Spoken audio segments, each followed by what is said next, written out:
This show is brought to you by SalCal Real Estate Connections. Welcome to the Telescope View.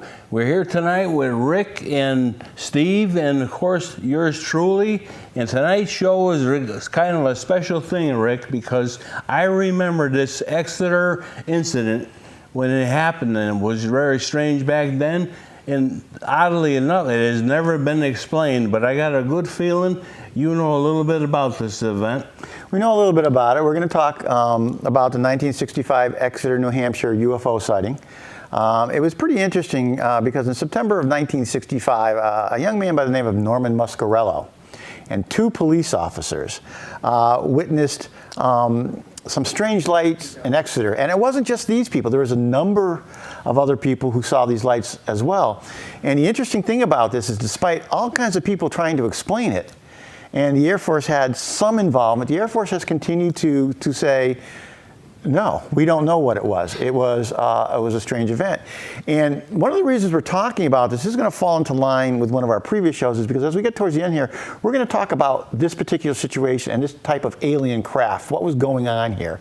And that's why we want to make that point. So yes, people may have heard about the Exeter event. We're going to talk a little bit about it. But as we get to the end, we're going to talk about some stuff you probably never did hear about the Exeter event. And I think it should be interesting. I never heard about it. And what year was it? 1965. Where were you? What were you doing? I was 10 years old. I was probably playing out and back with you. How did you find out about it? You know, it's a funny thing. The Exeter, one of the first books I've ever read was The Incident at Exeter, right here by Fuller. Yeah. This book right here. This is a great book. And what's nice about this is you can, this is an original. You can still get a copy of The Incident at Exeter. Sometimes it's combined with something else. But what's nice about reading the book is it's told in the language back then. There's no fluff. There's no, he reported what they saw, what they talked about. You don't have, you know how history gets revised over time. You don't get any of that. And there's been people over the years, the skeptical inquirer says, oh, we have the answer to this. And actually nobody has. And we'll talk why they don't have the answers to what happened. You know what I find fascinating about this event is they have a festival every year to celebrate it. Around Labor Day, yes. Around they do. Labor Day, yes, they do. And one of these, we're going to have to get up there next time. I'll tell you. Road trip. We got to do a road trip and do a live event there. I've been there a couple of times, and it's a lot of fun to go up there. Exeter is a beautiful little town to begin with, especially going up there, you know, in September. It's really nice. But this is kind of why they were put on the map, and you know, they don't really have a problem with it, and you have a little bit of fun with it. But Do they have like fun things around town? Oh, like, they had they have a contest, create an alien. And the kids do aliens. They have an alien parade. It's great to see. It's down by the park. That's a lot of fun. And then they have speakers, different type of speakers, talking about UFOs and things. Some of these people are crazy. You know what I mean? UFOs. Go figure. They're talking, you know, about that. But the incident remains, you know, the main event here. And what happened is just really hard to explain. And again, we were talking a little bit about, you mentioned it before, one of the things that happened here is cars stalled and restarted themselves when this object appeared. Yeah. All right? Electromagnetics. Electromagnetic fields, which we can do today. We can stop cars using electromagnetic. The police have these tools. But one of the discussions was, well, first of all, what happened was this young man was going by the Carl Dining farm. The animals started to get very agitated. And then he saw this red glow kind of on the building itself.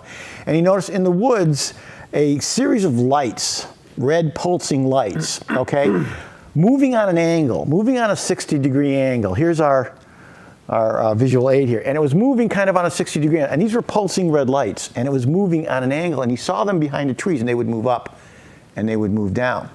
This scared him so much, he ran all the way to the police station. He ran and he burst in the doors.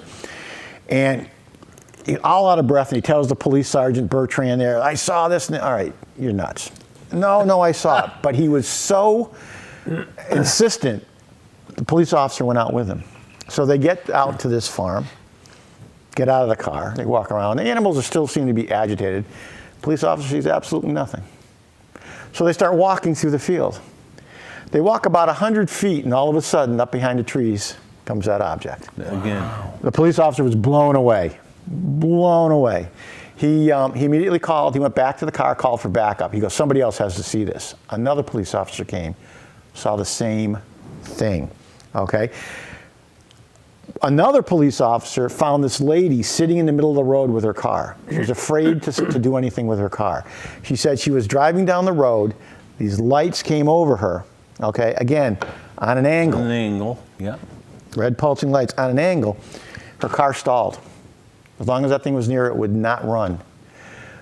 Right away, when it went away, car started by itself. But she was afraid to move it. She didn't know what what's going on. And again, this electromagnetic effect, which we talk a lot about in terms of extraterrestrial life, is that supposedly they have mastered electromagnetic fields and gravitational waves, which we're just learning to do now. They're very real things, and we're learning to work with them. That's what this can do. So we had a lot of witnesses who saw this type of thing, okay? Police officers. Mm-hmm. There were other witnesses as well. Cars started and stopped. What was going on? So the question became, and the Air Force is saying, well, you know, they were called, but they didn't do anything, all right?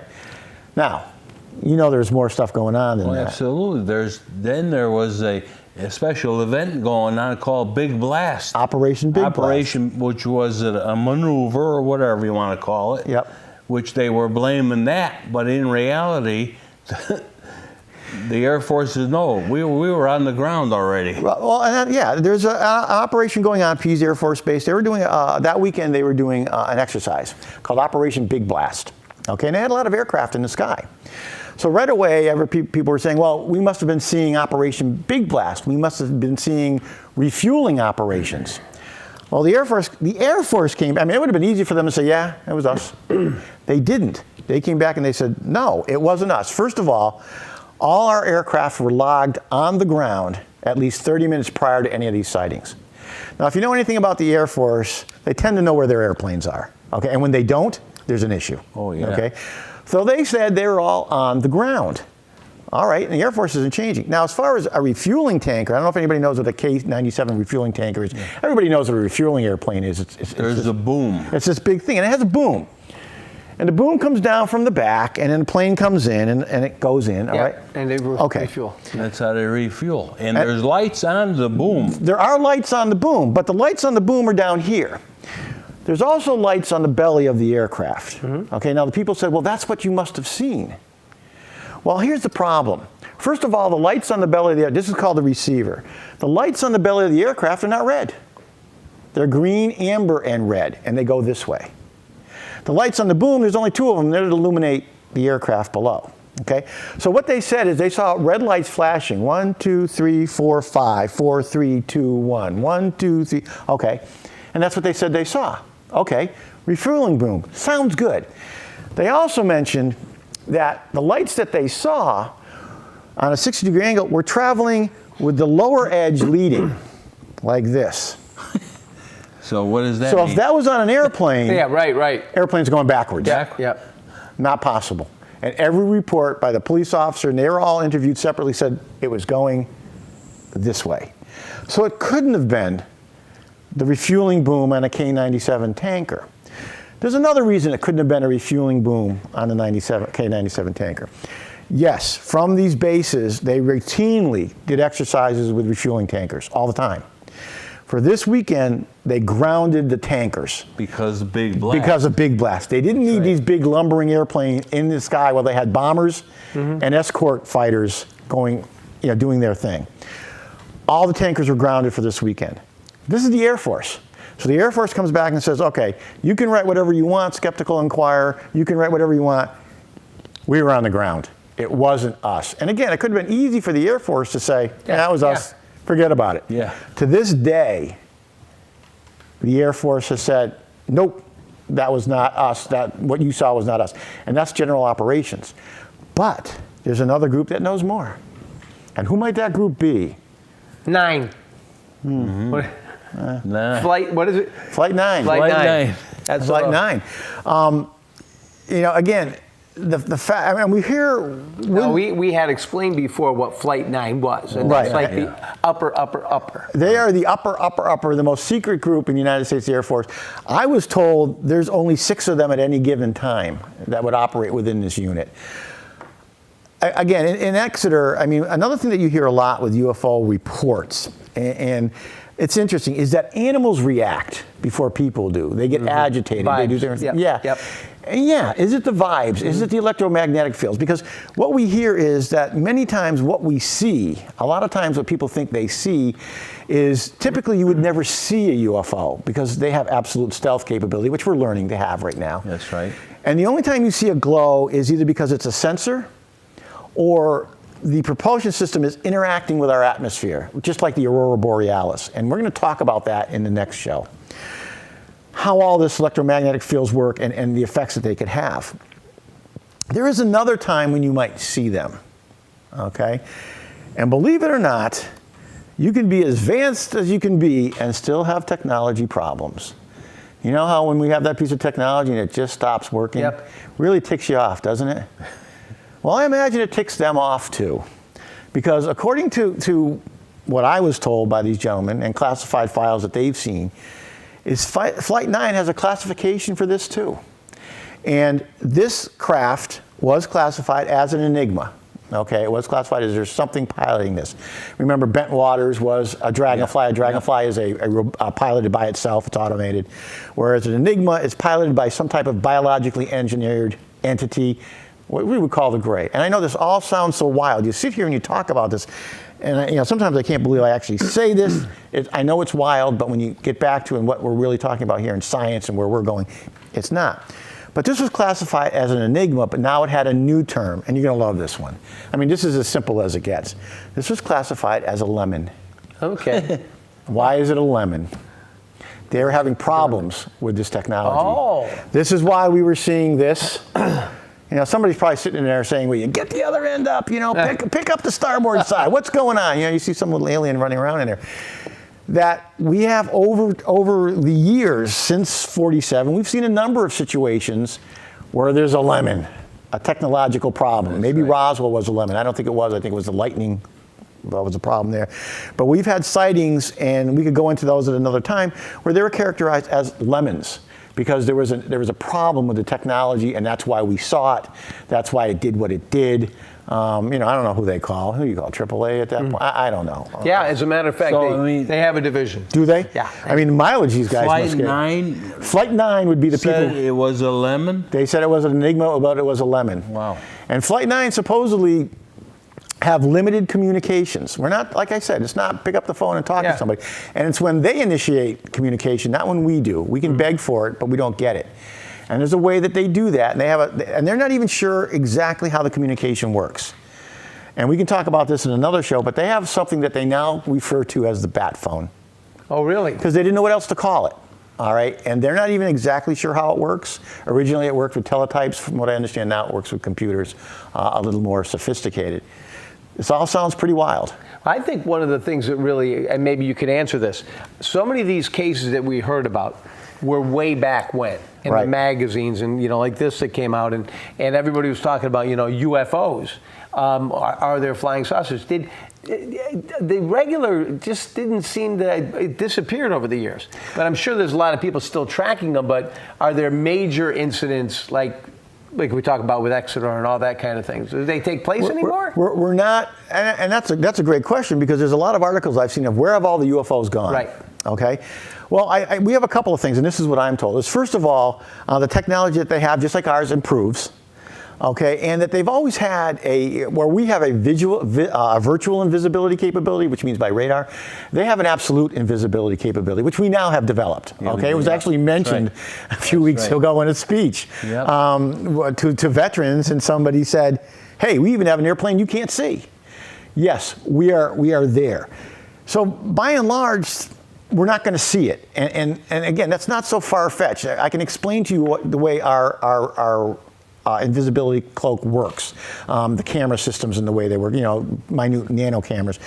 We can talk about that, but we're not seeing them. Now, as far as the military is concerned, they have really clamped down on this, okay, in terms of, to a lot of people, it's standard operating procedure. I see something, I report it, it goes to this group, it goes to this group, and at some point, it's getting to somebody else. So they don't even bat an eye anymore.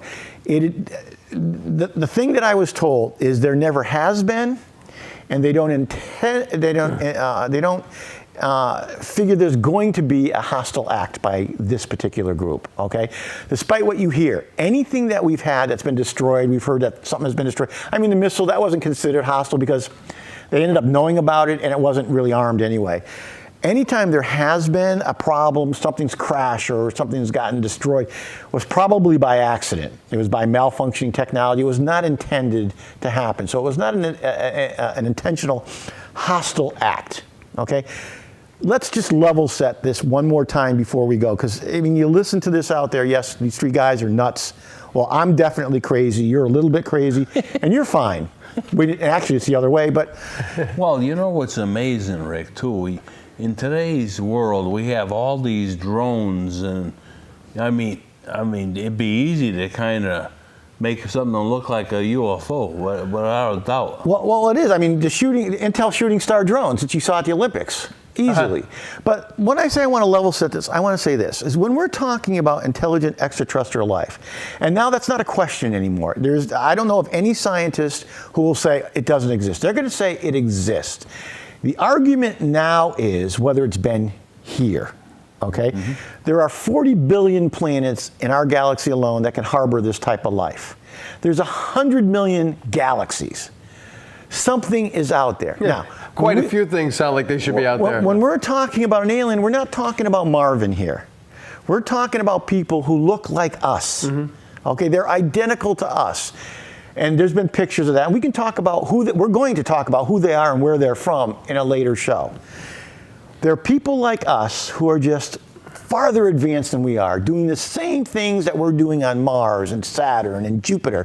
And we even have probes now that have, we talked about that before, that have left our solar system. Yeah, probes, absolutely. So just think about that a little bit. Sit back and think for a second. Is it possible that there's somebody like us somewhere out there who's doing the same thing we do in the same way, but with more advanced technology? Yeah, I mean, go ahead. We have to eliminate the Hollywood version of an alien. Right. Number one. Right. Don't take it. It's not personal. Well, he's special. He is what's called a biologically engineered entity, a B. Okay. And we can talk about him and how he's been created. Go ahead. Hurt his feelings a little bit more. How he was created and how we're doing the same thing today at the Defense Advanced Research Projects Agency.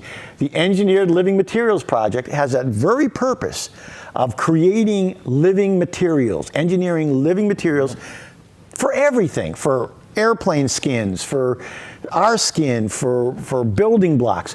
That's the purpose. We also have creating projects called biological nanotechnology. So we will know when a soldier is sick or hurt before he even knows. And it'll fix him. It'll fix him. He'll actually cure himself. This is real stuff. Look it up. So then the question becomes, if we can do it, why isn't it possible that somebody has done this before us and has stumbled across us in the vastness of space? It's possible. Well, when you look at what they're talking about now, and maybe you can describe to me what this would be like, but they're talking about drones delivering items to your house. You buy something on Amazon, a drone comes over and brings it to your house. Now, they say that those drones will report back to a mothership to get more. Now, would that be like humans flying an airplane and the drones are coming there and then they'd load them up, or what? It could be a lighter than aircraft, and we have them giant blimps. It could be anything like that. Remember, look at the Intel shooting star drones.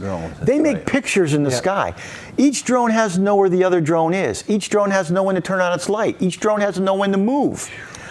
That can be done. So the bigger issue with what Amazon is saying is not with the technology of doing it, it's with filling the sky with drones and navigation issues that you might have with other aircraft. Okay, we were talking the other day, I went to a car show, I saw the new Tesla G30, G3. It will drive itself, and the guy is standing next to it, he goes, when I'm standing next to it, it knows I'm here. He goes, when I get in the car, if I want to go home, it knows where to take me home. So what we're doing in the sky, I mean, again, I was a systems programmer, so I understand some of this, but even in my mind, I'm looking at what are the algorithms, what is the programming that goes into this? I've got to use GPS, I got to be able to know altitude with the shooting star drones. And let me tell you something about those shooting star drones, Intel, and yes, they sell it as a commercial thing. Yep. Those were not developed for making pictures in the sky, simply for making pictures. If you don't think there was a military application for this, And imagine what some of the other countries were doing when they were seeing Well, that I mean, when you technology think out there. about airplanes, they have the drones now, the planes, or we talked about big airliners where literally can fly themselves. We're going to talk about that. NASA did a test, or DARPA challenged somebody, and NASA worked on it. We did a test where a 737 landed itself with a robot sitting in the seat. Could you imagine? We have a drone that lands on an aircraft carrier. Do you know what it takes to land on an aircraft carrier? That takes a lot of skill. You're not kidding. They have that big, I forgot what the number is. We're going to talk about that when we talk about alien aircraft. Yep. It lands itself. It takes off. I mean, All right. I mean, that's just The technology is getting beyond us. Oh boy. And I think it's the other thing that people have said, that we only know this world. So there could be other things right here that we don't even comprehend because our minds don't work that way. Our reality is defined by our science. Right. And in the 18th century, it was 18th century science. We're now in the 21st century, so now our reality is changing. So when we look at stuff like this, now people are starting to say, maybe. Maybe you could do that. Yeah. What's the 22nd century reality going to be? Okay. There was a movie out called Metropolis. Everybody remember that movie? It was many years ago, and it was what was going to be like the automated world. Oh, okay. yeah. And that was the standard of machines doing stuff. Today, the standard for me is the movie Wall-E, the cartoon. Wall-E. Where at the end, people are sitting in the floaty chairs and machines are doing everything for them. And that's scary to me. You know, just not to change the subject. Yesterday, I'm watching a talk show, and they said your iPhone now, you could tell it, get me a turkey sandwich. Yeah. Well, you know, and we're getting there, and this technology is being used everywhere. And I'll just leave you with one last thing. There's a project out there, and it's not a brand new project. It's called Alias. You look it up, go to the DARPA website, DARPA. The what website? DARPA, Defense Advanced Research Project Agency. Yeah. Their job is to keep the United States ahead of everyone in technology. Okay, and they do a lot of secret stuff, but you can see the commercial stuff. They're dealing with a project called Alias. And Alias is a system to help things fly by themselves. Right now, it's helping pilots fly. They're working with the Sikorsky helicopters, but they're working with it so that the pilots can just talk to the airplane and make it fly. Yeah. Like they're doing with the cars. And it exists today. Where will it be in 10 years, 15 years? The men that I speak with who know all this stuff, one of them, Phil, who's probably the most knowledgeable, I said, Phil, where are we? Where are we going? He goes, Rick, he goes, it's been a few years. He goes, for me too. He goes, but whatever you can imagine, 50 years in the future, that's probably where we are. Yeah. He goes, if you're seeing it being made public, old technology. We're so far gone. Don't worry about it. The future is wide open. I'll tell you. As we approach the end of our show tonight, we're always having fun, and it just never ends, buddy. It doesn't end. I have to say, this is the most interesting subjects I have ever got involved with, without one doubt. I want to tell you viewers to please email us at theviewshow@aol.com, and we want to hear from you to see what you have to say and what you would like to see in the future. And as usual, Steve, you are right on your game too, buddy. Hey, Even with your buddy here, Max there, he's Marvin, he's The lights are kind of bothering him, I think. well, yeah. But we'll talk after the show. Okay. Maybe we'll have to give him a little dress rehearsal, that's all. All right. Well, Rick, another show, and as usual, you were right on your game. Thank you. Please tune in again next week to the View Show. Please email us at AOL.com. And we wanted to hear from you. And I mean, the people that wanted to hear about our show tonight, believe me, they got an earful. Hopefully they did. If they have more questions about the base incidents, we can talk about that. On the next show, hopefully what we're going to do is we're going to be talking about alien aircraft. Are they in fact alive by our standards? Wow.